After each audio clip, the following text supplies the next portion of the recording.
Alright guys, so here's the unboxing of some more parts we just got in for the BMW.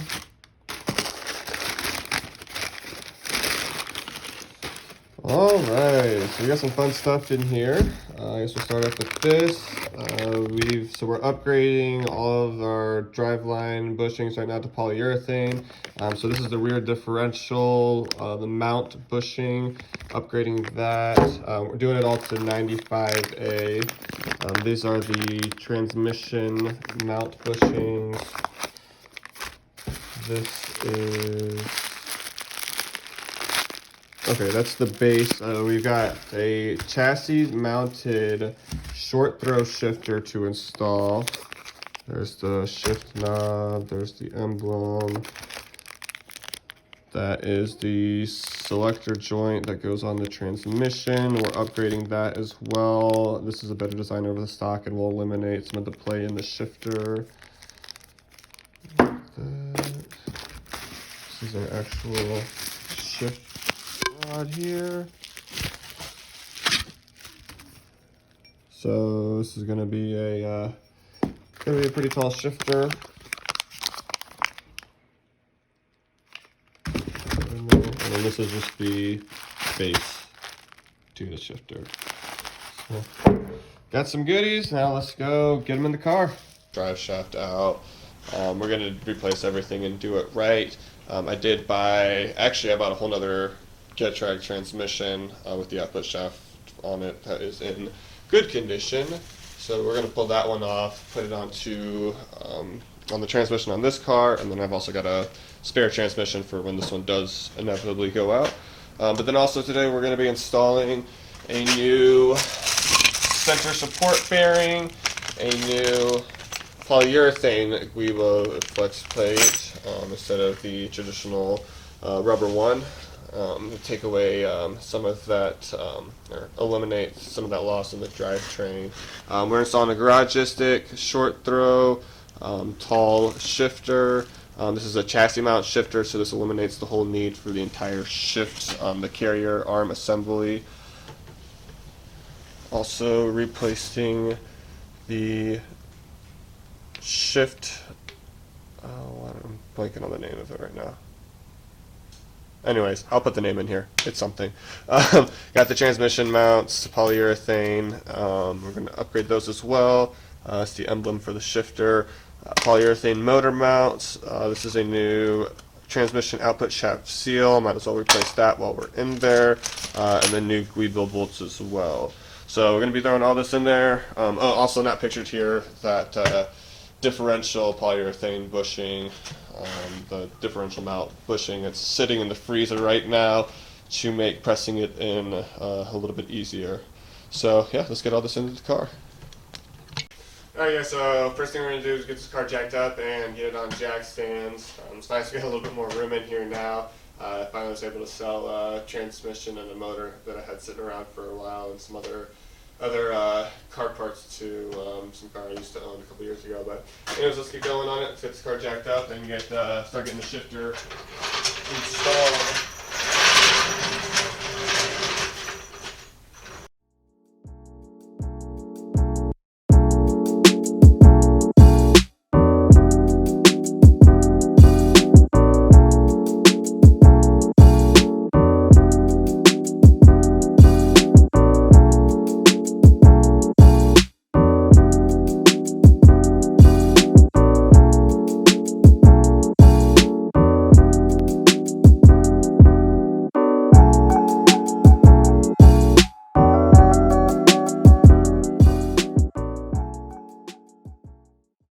Alright guys, now that we got the car all jacked up and jack stands underneath of it, we're going to go inside and get the shifter mocked up. And then, so what I'm going to do, is usually you're supposed to have somebody to come underneath and hold, there's a plate here that comes off.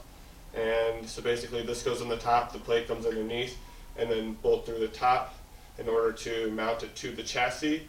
I don't have another person here, so I'm going to put the top part in, get it where I want it, then get the bottom in to where that needs to be, put some duct tape on it to hold it in place, and then come back up top and bolt it in. So let's go. All right, I am now back with some tools to bend this out. So we're going to tap a little. Just going to get this bent back down.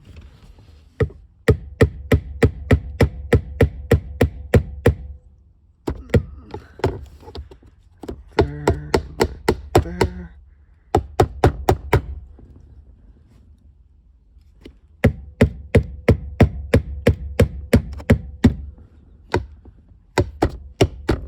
That's pretty good there. I think I'm going to try to bend.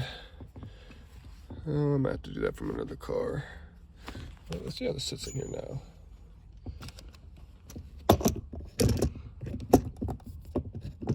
Oh yeah, even that sits flush in there now. So I'm gonna get underneath and bend that up a little bit more, but already we got that sitting flush in there again. So that height though, I like that. It's gonna sit nice. Hydro e-brake about right here. That way my hand doesn't have to come too far off the wheel once I'm drifting. All right, so let's hop underneath. Bend that piece back up a little bit. My handy dandy creeper. So one day, I'm not broke enough that I can afford a lift. Hoping that day is soon. But until then, we will work with what we got.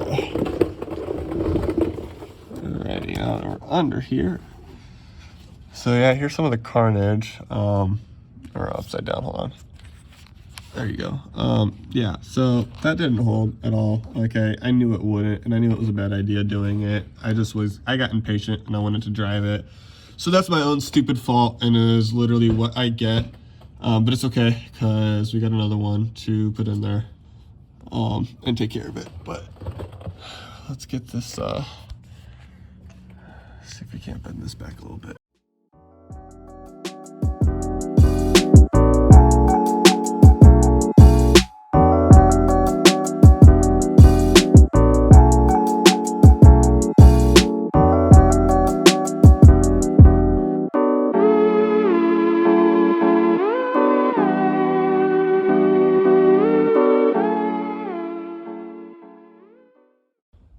Nice thing about it being thin metal, it manipulates pretty easy.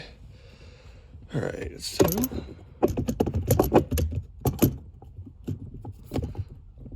oh yeah, that's solid. That ain't going nowhere once we get these bolts in. All right, so now that that's where we want it, let's get underneath. Throw this plate on. I'm gonna actually center this a little bit more. Right there. Well, I guess it doesn't matter because there's 7 bolts, not 6, so it's not going to line up perfectly, but just that way we can kind of reference that bottom bolt is straight down to the sides where we're putting our plate on. All right, so let's get underneath and get this taped up and then bolted in up top. And then be done with the top side. Then all we got to do is just put the shift arm on and the shift selector joint, and then we're all done with the shifter. All right, guys, so I actually ended up having my neighbor help me because I saw him walking into his house next door, so that was a big help. Recommend getting 2 people if you can. Otherwise, make sure you have duct tape, because painter's tape and electric tape won't work, which I could have told you that, but I was trying to be lazy and not go get some, so here we go. Now that we got that all in, we just got to tighten down these set screws.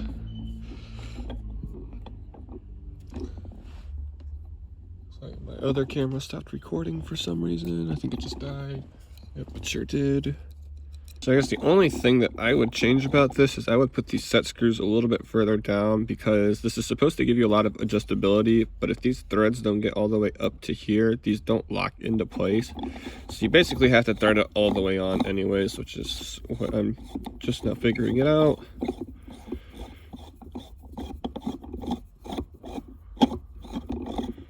It's not until about like maybe right there is once the threads start reaching.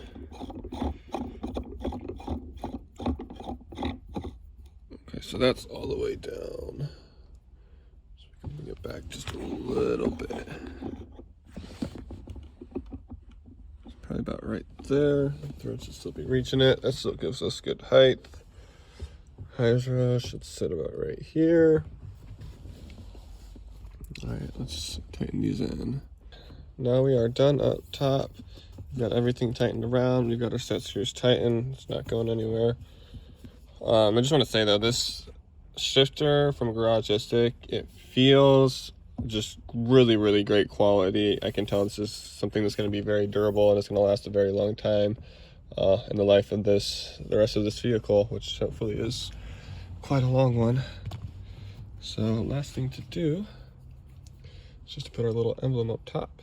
But I'm going to come back to that because I want to make sure that I'm going to get the shift arm in first and make sure everything's lined up 100% before I put that on, because I'm OCD and I want that to be straight.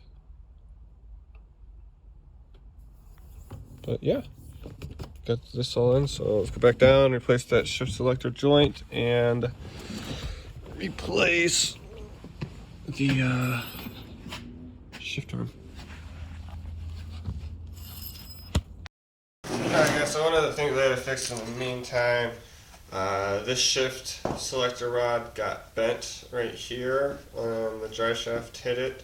So I'm going to heat it up with a torch and bend this back this way and get that straight.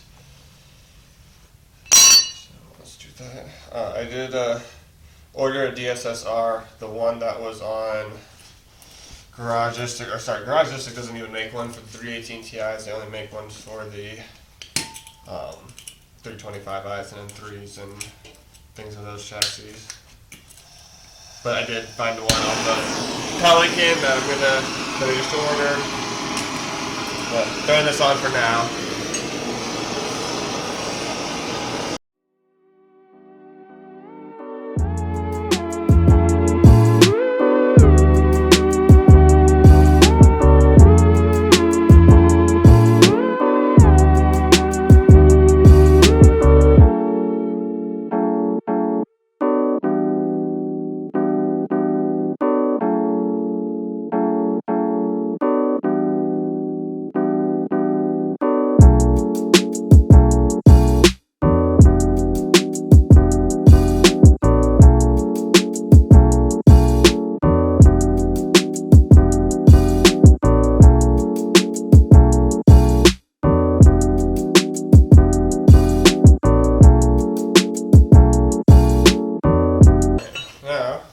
Straightened out. Just let that cool down, and then we can install that into the car while we wait for our DSSR to get here.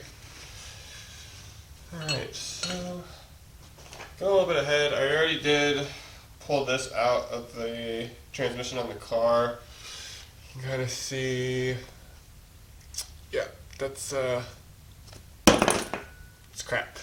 Anyway, so we're going to work on getting this one off here in a second. I'm going to hop back underneath. We're going to go ahead and get this. I'm going to get this selector rod joint reinstalled there. This one is an aftermarket one. A little bit better design compared to your standard one here. This one has bearing inserts right here versus this is just a regular style, and then has the update or a new foam piece in there too. This is one of the things that people still install a new shifter, short throw shifter, or replace bushings or what have you, and then they're still finding play in it. So this is one of the big things that can still cause a lot of play that a lot of people don't typically think to change. So my kind of thought process is, if you're in there, you might as well upgrade it, especially when you're doing something on something for like a race or a track application. So definitely want to upgrade that while we're in there. So let's get this thing on. No, that's the right orientation. All right, now that we got the transmission lowered a little bit, we're just going to pop this clip up on the top here. We're going to pop this part up, and then this whole pin can come out. And then the rest of this arm can come off and go in the trash because we will not be needing that part anymore.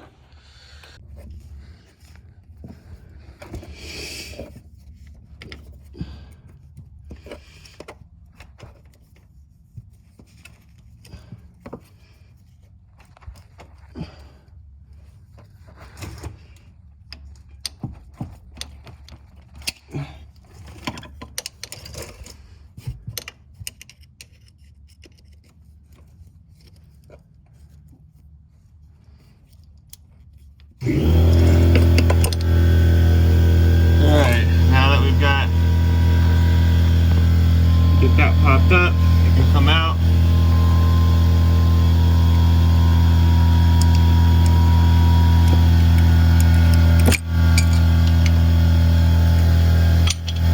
That's out.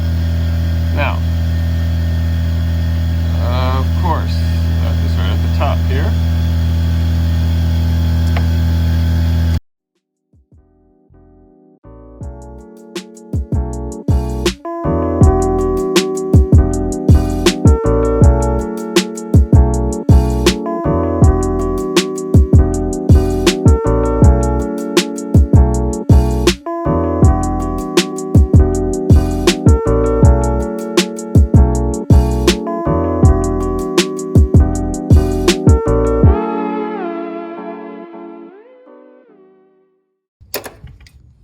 There we go.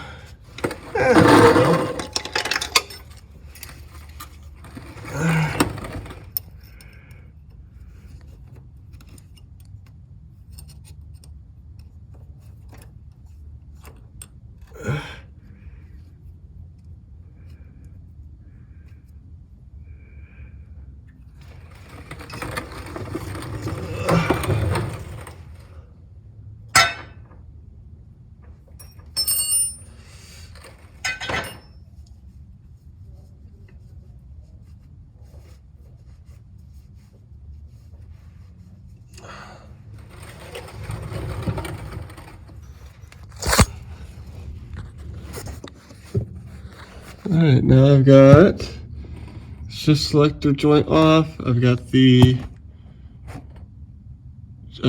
shift carrier arm off.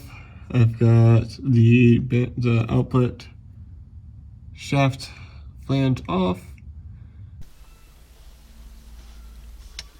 Alright, so now you can see you got the shifter all the way installed. It's got extremely short notchy throws now. It feels like a completely different car now.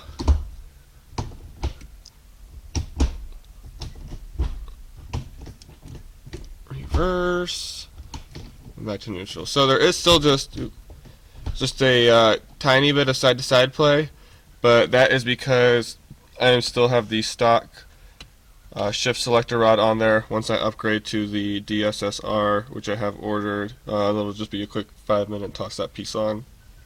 That will eliminate that side-to-side play, but like I said, night and day difference from that. I mean, it's like maybe a 2-inch throw, and it just feels so good too.